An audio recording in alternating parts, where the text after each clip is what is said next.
Nursery class से लेकर आप जब तक पढ़ाई करते हो, जिस जगह पर, जिस कॉलेज में, जिस स्कूल में, जिस स्थान पर आप विद्या अध्ययन करते हो, पढ़ाई करते हो, वो आपको हर पल, हर घड़ी, हर क्षण साथ देता है। वो भी एक मार्गदर्शक है आपका, आपके मार्ग को प्रशस्त करने वाला। और एक सतगुरु, जिसको तुम्हारे धन से या तुम्हारे वैभव से या तुम्हारी सत्ता से या तुम्हारी दौलत से या तुम्हारी प्रतिष्ठा से या तुम्हारे पास में कितना धन है, कितनी दौलत है, कितना वैभव तुम्हारे पास में है, उस गुरु को तुम्हारी दौलत, सत्ता, वैभव से मतलब नहीं होता। वो तुम्हारे जीवन की मंजिल तक तुम्हें पहुंचाने का प्रयास करता है, और प्रयास ये करता है कि अगर आज जन्म ले लिया तो बार बार जन्म लेना ना पड़े, इस जन्म से भी मुक्ति तुम्हारी हो। अगर मिल जाता है कोई अच्छा सतगुरु हमारे जीवन में मिल जाता है तो हमारी मंजिल आसान कर देता है। आप विश्वास करो तो पूर्ण करो, उसमें कोई डोला डाली ना।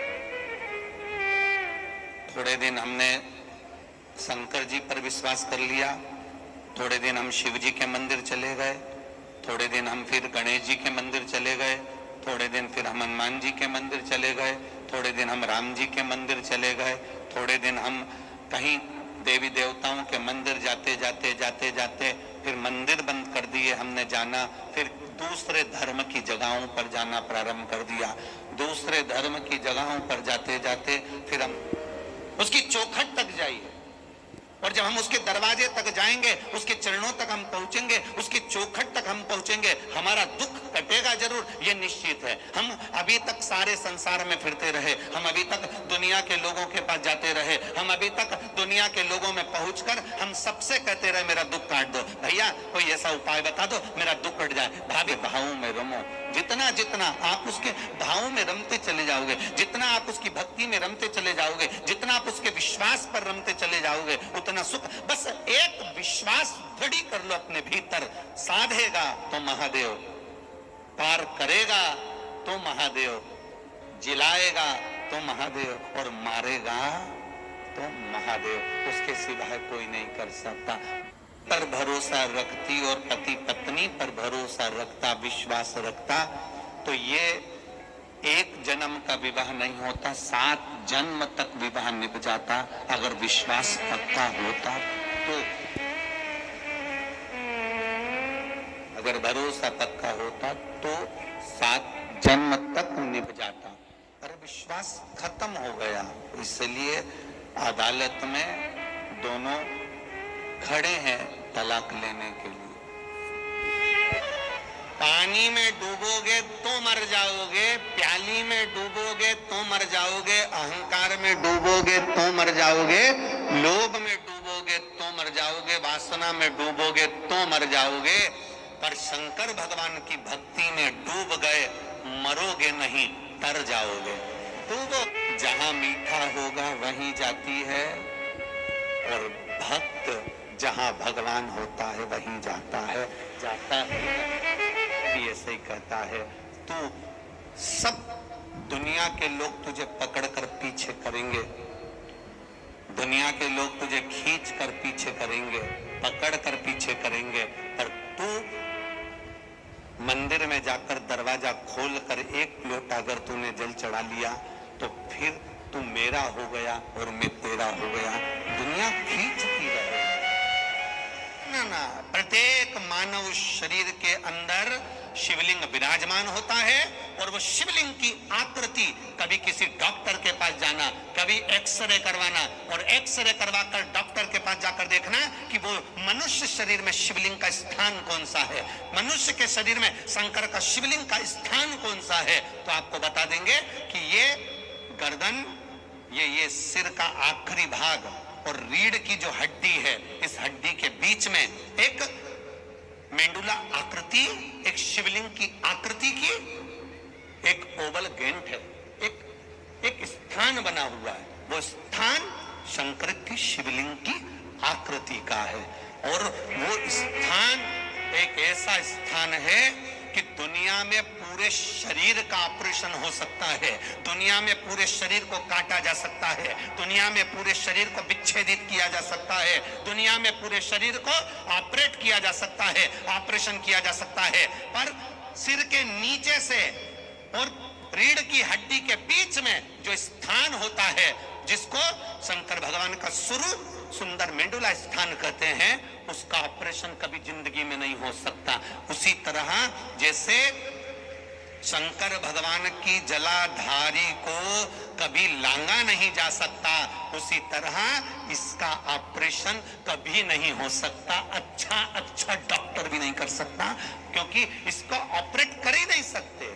तो शंकर जी के मंदिर में जाकर हमें मिलता क्या है? शिव महापुराण की कथा कहती है, जब हम शिव के मंदिर में प्रवेश करते हैं तो सामने रखे शिवलिंग से हमारा मेडुला आकृति जो शिवलिंग है उसमें एनर्जी मिलती है, एक कंपन होता है। वो कंपन से हमारे कार्य अपने आप बुद्धि के द्वारा सफल होना चालू हो जाते हैं। शंकर के मंदिर से हम जितनी श्वास लेते हैं, जितनी श्वास छोड़ते हैं, ये श्वास अंदर इस स्थान पर जरूर पहुंचती है, फिर वहां से वापस निकलती है, फिर पहुंचेगी, फिर निकलेगी। ये स्थान वो स्थान है जहां शंकर का शिवलिंग अपने आप विराजमान है। अब उसको लोग कहते, कोई कहे कि हम शंकर को नहीं मानते, कोई कहते हम शिव को नहीं मानते, तो उनसे निवेदन है, भले मत मानो, पर तुम्हारे अंदर शंकर बैठा है। चाहे तुम किसी भी धर्म के हो, चाहे तुम किसी भी वर्ण के हो, चाहे तुम ब्राह्मण हो, क्षत्रिय हो, वैश्य हो, शूद्र हो, तुम कह दो कि हम शंकर को नहीं मानते, हम देवता को नहीं मानते, हम किसी को नहीं मानते, वो कितना भी कह दे, पर शंकर तुम्हारी नस नस में भरा हुआ है, वो कभी नहीं निकल सकता।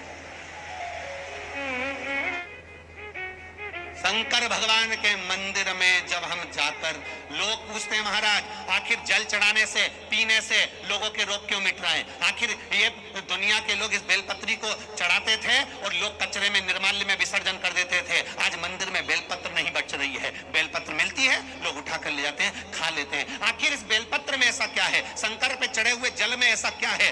क्यों आज तक दुनिया के लोग इस जल को नहीं पहचान पाए? दुनिया के लोग आज तक इस बेलपत्र को क्यों नहीं पहचान पाए? बस उठाया, निर्मल्य में डाल दिया, विसर्जन में डाल दिया, नदी में डाल दिया, गंगा में विसर्जन कर दिया। अब लोग आज जान क्यों रहे हैं ऐसा क्या है? उसका शिव महापुराण और वैज्ञानिक इस पर रिसर्च कर रहे हैं और उसमें रिसर्च निकाला कि जब पानी पिया जाता है शंकर पर चढ़ा हुआ, वो जल की तरंग का स्वाद पीछे हमारे शिवलिंग तक जाता है, जिससे वो नस के अंदर बारीक बारीक नसों में प्रवेश करता है और हमारी शुगर, बीपी, थायराइड, गठिया, कैंसर, किडनी, लीवर तक के रोग को अच्छा कर देता है। वो जल साधारण नहीं है।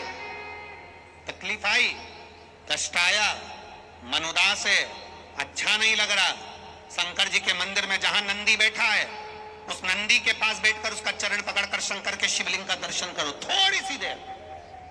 हम आधा घंटा भी नहीं कहेंगे कि आधा घंटा मंदिर में बैठना, हम आपसे ये भी नहीं कहेंगे कि तुम 1 घंटा मंदिर में बैठना, 5 मिनट भी बैठना तो शंकर भगवान के मंदिर में। जब तुम्हारा हृदय दुखी हो जाए, तुम्हारे भीतर तुम्हें लगे कि आज मुझे अच्छा नहीं लग रहा, बहुत दुनिया के लोगों ने मेरे साथ बुरा कर दिया, मैं कष्ट में हूं, मेरा काम नहीं हो रहा, मेरी तकलीफें बढ़ती चली जा रही, तब शंकर के उस नंदीश्वर महादेव का नाम स्मरण कर कर शंकर के शिवलिंग का दर्शन नंदी के पास बैठकर करिए। उसका फल आपको जो मिलेगा आप जिंदगी भर नहीं भूल पाओगे कि फल क्या है। ये बाबा त्रिकालदर्शी है, वो बाबा त्रिकालदर्शी है, ये 3 आंख वाला है, ये लोगों का जन्म, भविष्य, भूत सब कुछ बता देता है। पर शिव महापुराण की कथा कहती है त्रिकालदर्शी शब्द केवल एक मेरे महादेव के आगे लगा, बाकी के किसी के आगे नहीं लगा। कथा सुनो, रोज सुनो, रोज धारण करो, रोज टीवी पर आती है, रोज सुनो। 25 तारीख को कथा यहाँ विराम हो जाएगी।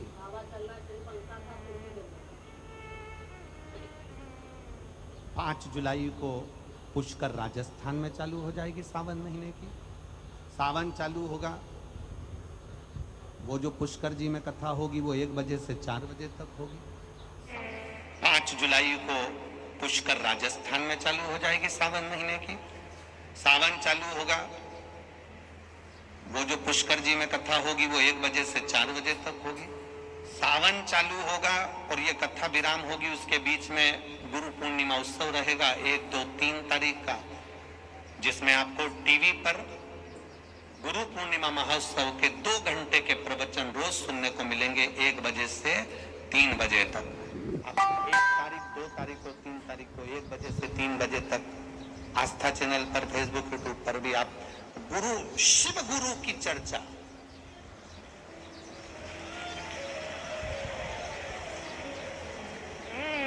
करोड़ों लोगों ने शंकर भगवान को केवल मंदिर जाकर 1 लोटा जल चढ़ाया। करोड़ों लोगों के, ना जाने कितने लोगों के गुरु नहीं है। हम उनसे कहते हैं अगर आप शंकर जी के मंदिर में 1 लोटा जल चढ़ाने जा रहे हो तो ये 3 दिन की जो कथा है 1 बजे से 3 बजे तक गुरु पूर्णिमा के अवसर पर, शिव गुरु दीक्षा महोत्सव के अवसर पर इसको सुनना। उस कथा से आपको मालूम पड़ेगा कि हम शंकर को अपना गुरु बना बैठे, 1 लोटा जल चढ़ाते चढ़ाते शिव को अपना बना बैठे।